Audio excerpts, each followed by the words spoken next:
But God changed my life. Mga kapatid, hindi po ako lalapit dito para magpanggap na maayos ang nakaraan. Nandito po ako para magsabi ng katotohanan. Dati po akong GRO, dati po akong rebelde, at dati po akong babaeng galing sa paiba-ibang relasyon.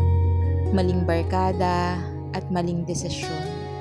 At gusto ko pong linawin ito, ang pagiging GRO ang ibinuhay ko sa mga anak ko.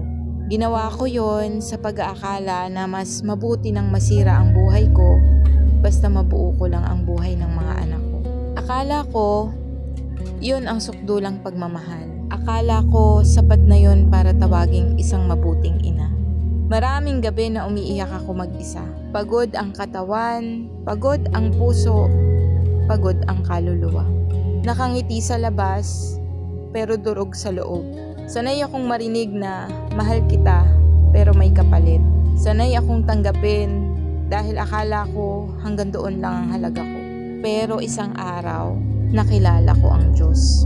Sabi sa Romans chapter 5 verse 8, ngunit ipinakita ng Diyos ang kanyang pag-ibig sa atin, na noong tayo'y makasalanan pa, si Kristo ay namatay para sa atin. Hindi niya sinabi, linisin mo muna ang sarili mo. Hindi niya sinabi, baguhin mo muna ang buhay mo. Minahal niya ako habang wasak pa ako. In Isaiah chapter 1 verse 18, kahit ang iyong mga kasalanan ay matingkad na pula, sila ay magiging maputi na parang nyebe. Marumi ako sa mata ng mundo, pero hindi ako marumi sa mata ng Diyos. Isang araw, napagtanto ko, hindi kalooban ng Diyos na iligtas ko ang mga anak ko. Habang sinisira ko ang sarili ko, hindi niya ako tinawag para maging martir. Tinawag niya ako para gumaling. Sabi sa John chapter 8 verse 10 to 11, hindi rin kita hinahatulan. Humayo ka at huwag ka nang magkasala pa. Hindi niya pinalusot ang kasalanan ko, pero binigyan niya ako ng bagong simula.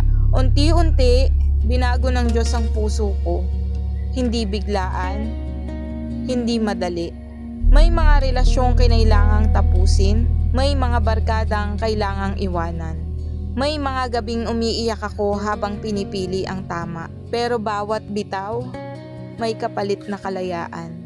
In 2 Corinthians chapter 5 verse 17, kung ang sino man ay na kay Kristo, siya'y bagong nilalang. Ang mga dating bagay ay lumipas na.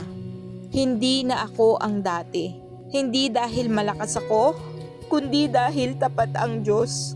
At kung ikaw ay isang babae, isang ina, na ginagamit ang katawan para buhayin ang pamilya, akala mo wala ng pag-asa, ito ang mensahe ko sa'yo. May awa ang Diyos para sa'yo. May bagong simula ka pa. At hindi doon nagtatapos ang kwento mo. Sabi sa Psalm 147 verse 3, at ang mga pusong wasak ay kanya ring lulunasan. Ang natamo nilang sugat ay bibigyang kagalingan. Kung binago ng Diyos ang isang babaeng handang wasakin ang sarili para sa anak, kaya ka rin niyang buuin. Hindi ka basura, hindi ka mananatili sa nakaraan mo.